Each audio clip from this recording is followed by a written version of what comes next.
voudrais m'attarder à la question de la passerelle, du temporaire au permanent. Vous en parlez dans vos recommandations.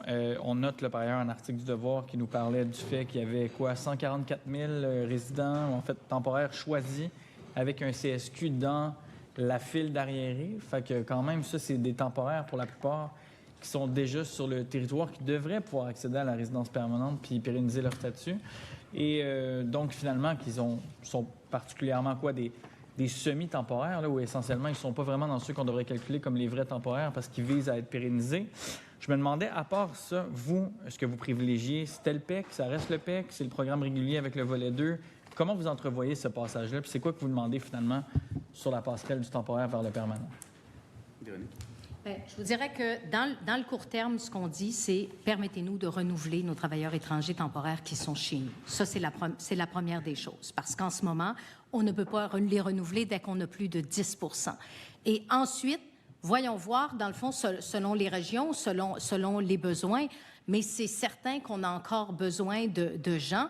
Puis il faut continuer à avoir un discours positif envers l'immigration parce qu'on a besoin de cette main-d'œuvre-là. Et oui, quand vous parlez de la passerelle, peu importe de quel programme, quand ils sont chez nous, ces travailleurs-là, et qu'ils sont appréciés, qu'on veut les garder, bien, ils sont une force vive. Souvent, ils sont arrivés ici avec leurs conjoints qui travaillent peut-être avec un permis ouvert, leurs enfants qui sont arrivés ici. Je vais vous donner un bel exemple, l'hôtel Le Francis à New Richmond, en Gaspésie.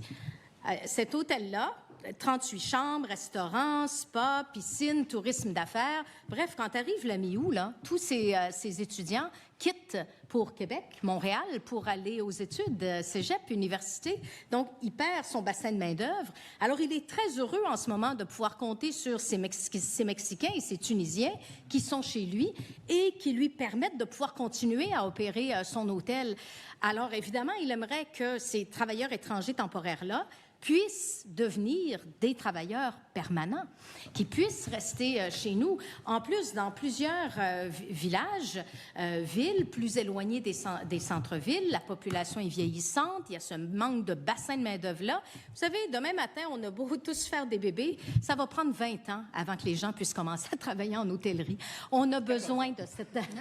Oui, en tout cas, ça dépend quel type de poste, mais une vingtaine d'années, admettons, avant qu'ils puissent occuper nos emplois majoritairement dans nos hôtels. Alors, cette main-d'œuvre-là, elle est indispensable et on veut qu'ils restent chez nous, pas qu'ils demeurent toujours des temporaires.